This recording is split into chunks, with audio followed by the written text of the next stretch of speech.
6টা দোয়া এবং জিকির আছে, যেই দোয়া জিকিরগুলো কোরআন হাদিসে বর্ণিত সকল দোয়া জিকিরের খোলাসা, সারমর্ম এবং নির্যাস। এই 6টাকে যদি কোনো মুসলমান নিয়মিত আঁকড়ে ধরে, তাহলে কোরআন এবং হাদিসের যত দোয়া এবং জিকির আছে কেমন যেন তার নির্যাসটা নিয়মিত সে আমল করলো। বলবো সেগুলা। এই 6টা দোয়া এবং জিকিরের মধ্যে সর্বপ্রথম হলো নবী করিম সাল্লাল্লাহু আলাইহি সাল্লামের প্রতি দুরূদ প্রেরণ করা।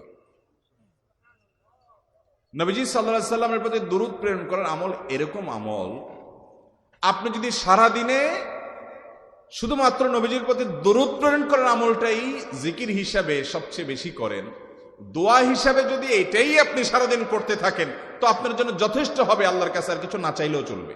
দুরূদ মানে হলো নবীজির জন্য দোয়া করা। ভাই, আল্লাহ তার হাবিবকে রহম করবেন, আপনার আমার দোয়ার দিকে আল্লাহর তাকানোর কোনো ঠেকা আছে? নবীজি কি আমাদের দোয়ার কোনো মুখাপেক্ষী?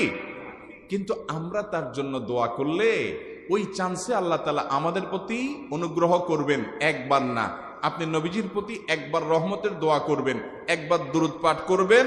মান সাল্লা আলাইয়া মাররাতান সাল্লাল্লাহু আলাইহি আশরা, নবীজি সাল্লাল্লাহু আলাইহি সাল্লাম বলেছেন, একবার আমার জন্য তোমরা দোয়া করলে, আমার প্রতি দুরূদ পাঠ করলে, আল্লাহ তাআলা তোমাদের জীবনে 10 বার 10 জায়গায় 10 টাইমস তোমাদের উপরে আল্লাহ তাআলা অনুগ্রহ করবেন।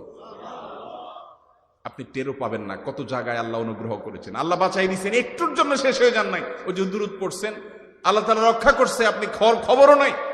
আল্লাহ তাআলা আপনার প্রতি বিশাল একটা দান করছে, আপনি লক্ষ্য করেন নাই। ওই যে দুরূদ পড়ছেন একবার, 10 বার রহমত হবে। এভাবে যত দুরূদ পড়বে সে তত রহমত এবং অনুগ্রহ পাবে। বেশি করে পাঠ করবো তো ইনশাআল্লাহ।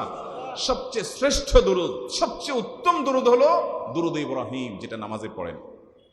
আর সবচেয়ে সংক্ষিপ্ত দুরূদ হলো সাল্লাল্লাহু আলাইহি ওয়াসাল্লাম। এছাড়া নবীজির প্রতি দোয়ামূলক যে কোনো দুরূদই আল্লাহর কাছে গ্রহণযোগ্য হতে পারে, যদি দুরূদের অর্থের মধ্যে, কথামালার মধ্যে খারাপ কিছু না থাকে। 6টা দোয়া হলো কোরআন হাদিসের শত শত সহস্র দোয়ার নির্যাস এবং খোলাসা। তার 1 নম্বর হলো দুরূদের আমল। করবো না বেশি বেশি ইনশাআল্লাহ? আমার জীবনে বহুবার এমন হয়েছে, বহুবার এমন এমন বিপদ যে দেয়ালে পিঠ থেকে গেছে, এখান থেকে উদ্ধারের কোনো পথ আর চোখের সামনে দেখা যাচ্ছে না। আমি এই আমলটি, এর পাশাপাশি ইস্তেগফারের আমল, যেটা 2 নম্বরে বলবো আমি, এই 2টি আমল কন্টিনিউয়াসলি করে গেছি, হরদম প্রতি নিঃশ্বাসে নিঃশ্বাসে। বাস টয়লেটের টাইম বাদে বাকি ফুল টাইম